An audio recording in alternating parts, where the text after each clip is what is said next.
Naaalala lang nila si Allah sa mga panahon ng unos, sa mga panahon ng bagyo, sa mga panahon ng kalamidad. O Diyos namin, tulungan mo kami. La ilaha illallah. Haykad na namin ugupi kaming ka, tabangi kaming ka.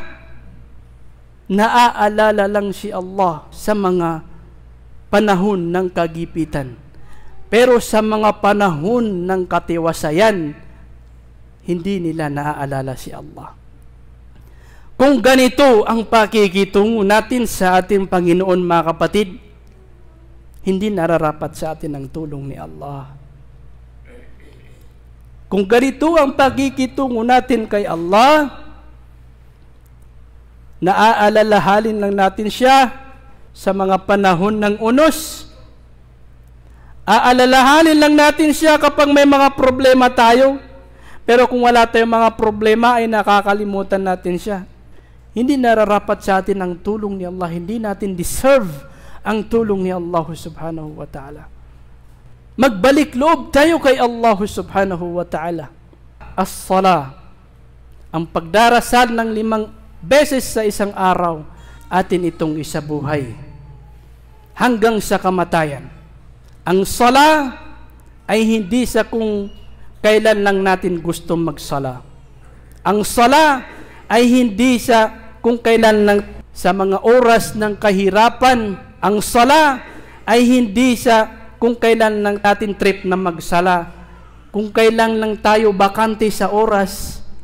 Kung kailan lang tayo ganado sa pagsamba, hindi, mga kapatid.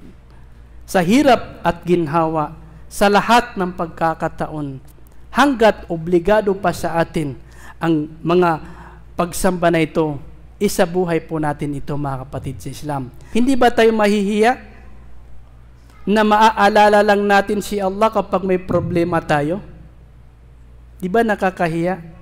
Kayo, nasaksiyan ninyo yung Yolanda. Kung ang pagsusumamo natin kay Allah, pagsuko natin kay Allah, at pag-alaala natin kay Allah sa mga panahon na katulad ng Yolanda, hanggang sa katiwasayan ng ating mga buhay, ganun pa rin ang ating pag-alaala kay Allah. Masya Allah. Totoo nga na karapat-dapat sa atin ang pagtulong sa atin ni Allah subhanahu wa ta'ala. Ta'arraf ila Allahi fi ar-rakha, ya'rifuka fi shidda. Yan ang sinabi ng propeta sallallahu alaihi wasallam. Alalahanin mo si Allah. Gunitain mo si Allah sa panahon ng katiwasayan, at ikaw ay kanyang aalalahanin, tutulungan sa panahon ng kagipitan, panahon ng kahirapan.